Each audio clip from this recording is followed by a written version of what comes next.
ஆண்டவராகிய இயேசு கிறிஸ்துவின் விலையேறப்பெற்ற பரிசுத்தமுள்ள நாமத்தில் அன்பின் வாழ்த்துக்கள். இந்த காலையில் உங்களை சந்திப்பதில் மகிழ்ச்சி அடைகிறேன். இந்த நாள் உங்களுக்கு ஆசீர்வாதமாக இருக்கும். நாம் வாலிபராக இருக்கலாம், சிறுவர்களாக இருக்கலாம், வயோதிபர்களாக இருக்கலாம், குடும்பம் நடத்தலாம், பெரிய பிஸ்னஸ் பீப்புள் இருக்கலாம், அரசு அதிகாரியாக இருக்கலாம், போதகராக இருக்கலாம், விசுவாசியாக இருக்கலாம். உங்களுக்குள்ளும் எனக்குள்ளும் முடங்கி கிடக்க வேண்டிய ஒரு எண்ணம் என்ன தெரியுமா? இயேசு வரப்போகிறார். கடைசியாக இந்த பூமியை அவன் நியாயந்திருக்க போகிறார். இன்னைக்கு மக்கள் எப்படி வாழ்றாங்க தெரியுமா? கண்டதே காட்சி, கொண்டதே கோலம், வெந்தது திங்கணும், விதி முடிஞ்சவனை சாகணும், செத்தவனை தெற்கையோ வடக்கையோ வாழ்கிற இல்லை. 2000 வருடத்துக்கு முன்பதாக இந்த உலகத்திற்காக பாவிகளை ரட்சிக்க இயேசு வந்தார். இனி கடைசியாய் இந்த பூமியை அவர் நியாயந்திருக்க போகிறார். எண்ணங்களையும் சிந்தைகளையும் அவர் நியாயந்திருக்கிற நாட்கள் வருகிறது. ஹல்லேலூயா. பிரசங்கிக்கிற நானோ, கேட்கிற நீங்களோ அந்த நியாயாதிபதியாக இயேசுக்கு முன்பதாக வெள்ளை சிங்காசனத்தில் நிற்க வேண்டும் என்று மறந்து விடாதீர்கள். ஒரு நடந்த உண்மை சம்பவத்தை ஒரு நல்ல புத்தகத்தில் வாசித்தேன். வெளிநாட்டில் நடந்த சம்பவம். ஒரு முறை ஒரு குதிரை வண்டி ஒன்று பயன்பாட்டிற்காக ஒரு மரத்தில் கட்டி வைக்கப்பட்டிருந்தது. அதில் ஒரு சிறுவன் அமர்ந்திருந்தான். அவரோடு விளையாடி கொண்டிருந்தான். ரொம்ப சிறுவன். அந்த குதிரை வண்டி அங்கேயும் அசைந்ததில் கட்டு அவிழ்ந்து விட்டது. குதிரை ஓட்டி அங்கேயே இருந்தால் இதை அவன் கவனிக்கவில்லை. நல்லவேளை கடிவாளம் போட்டிருந்ததுனால ரோட்டில் அது வேகமாய் ஓட ஆரம்பித்தது.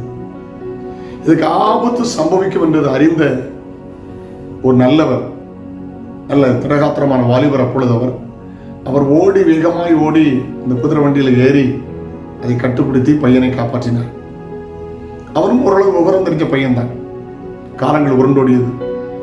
இந்த பையன் வளர்ந்தான். பெற்றோருக்கும் கீழ்ப்படியாமல், சமுதாயத்துக்கு கீழ்ப்படியாமல், துன்மார்க்கனாய், துஷ்டனாய், இவனை கண்டால் பயப்படுவாங்க, கொலகாரனாய் மாறிவிட்டான். ஒரு நாள் இவனுடைய தண்டனைக்காக நீதிமன்றத்தில் நிறுத்தப்பட்டான். இந்த சம்பவம் நடந்த போது, சிறுவனாக இருந்தபோது அவன் நல்ல விவரம் உள்ள ஒரு சிறுவன் தான். திடீரென்று பார்க்கிறான், நியாயாதிபதியாக இருக்கிறவர் யார் தெரியுமா?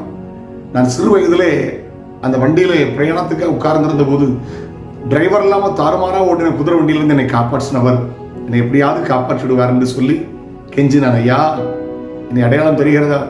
இந்த வருஷத்துல இந்த ஊர்ல குதிரை வண்டி தானா ஓடின போது என்னை காப்பாற்றினீங்களா? நான் தெரியாம செஞ்சுட்டு என்னை மன்னிச்சுடுங்க. அவர் ஒரு வார்த்தை சொன்னார். அன்று உன்னை காப்பாற்றுகிற ரட்சகனாய் வந்தேன். இன்றைக்கு நீதி நிலைநாட்டுகிற நீதி அரசராய் நான் உட்கார்ந்திருக்கிறேன். உனக்கு நான் உதவி செய்ய முடியாதுன்னு சொல்லி இவனுக்கு மரண தண்டனை என்று விதித்தவர் எழுப்பி போய்விட்டார். இன்றைக்கு அவர் அன்புள்ளவர். இன்றைக்கு அவர் பரிந்து பேசிக் கொண்டிருக்கிறார். ஆனால் ஒரு நாள் நீதியுள்ள நியாயாதிபதி அவர் வரப்போகிறார். பைபிளை வாசிக்கிறதுல வாசிகள் சங்கீதத்தில் சொல்லப்பட்ட ஒரு வார்த்தையை வாசிக்க கேட்கலாம். அவர் வருகிறார், அவர் வருகிறார், அவர் பூமியை நியாயந்திருக்க வருகிறார். கர்த்தர் பூமியை நியாயந்திருக்க வருகிறார். அவர் பூலோகத்தை நீதியோடும், இந்த உலகத்தை நீதியோடும், ஜனங்களை சத்தியத்தோடும் நியாயந்திருப்பார். ஜனங்களை சத்தியத்தோடும் நியாயந்திருப்பார். சங்கீதம் 96:13. சங்கீதம் 96:13. நியாயந்திருக்க வரப்போகிறார். வெள்ளை சிங்காசன நியாயத்திற்கு முன்பாக எல்லாரும் நன்றாக வேண்டும், தப்பித்துக் கொள்ள முடியாது என்பவர் பயத்தோடு வாழுங்கள். சகல எண்ணங்களையும் செய்கைகளையும் அவர் நியாயந்திருக்க போகிறார். நியாயந்திருக்கும் போது வலது பக்கம் இருக்கிறவர்களை பார்த்து ஆசீர்வதிக்கப்பட்டவர்களே, உங்களுக்காக உண்டாக்கப்பட்ட சந்தோஷத்துக்கு போங்கள் என்றும், இடது பக்கம் இருக்கிறவர்களை பார்த்து சபிக்கப்பட்டவர்களே என்று சொல்லி அக்கினியும் கந்தகம் இருந்த கடலிலே அவர் தள்ளுவார். இம்மைக்காக மாத்திரம் வாழ்ந்து விடாதீர்கள். இந்த உலகத்தில் நீங்கள் பிறந்தது உண்மையோ, ஒரு நாள் மரிப்பது உண்மை, அல்லது இயேசு வரப்போகிறது உண்மை. அன்னைக்கு இயேசுவின் ராட்சியத்தில் எடுத்துக்கொள்ளப்பட்டால் ஹல்லேலூயா, நித்தியமாய் மகிழ்ச்சியை வாழலாம். இயேசு உங்களுக்காக மரித்தவர், இயேசு உங்களுக்காக அடக்கம் பண்ணப்பட்டவர், இயேசு உங்களுக்காக உயிர் திறந்தவர், உயிரோடு இருக்கிறவர். அவரை ஏற்றுக்கொண்டு வாழுங்கள். நீதியுள்ள நியாயாதிபதி வரப்போகிறார். பாவத்தை அறிக்கையிடுங்கள், பரிசுத்தமாய் வாழுங்கள். இயேசு உங்களை ஆசீர்வதிப்பார். ஜெபிக்கலாமா? பரலோக பிதாவே, பரிசுத்த பிள்ளையாக இயேசுவின் நாமத்தில் ஜெபிக்கிறோம். நாங்களும் நீதியுள்ள நியாயாதிபதி இயேசு வரும்போது அவருக்கு முன்பதாய் கரையற்ற ஒரு பரிசுத்தமான வாழ்க்கை வளங்களை தகுதிப்படுத்தும்.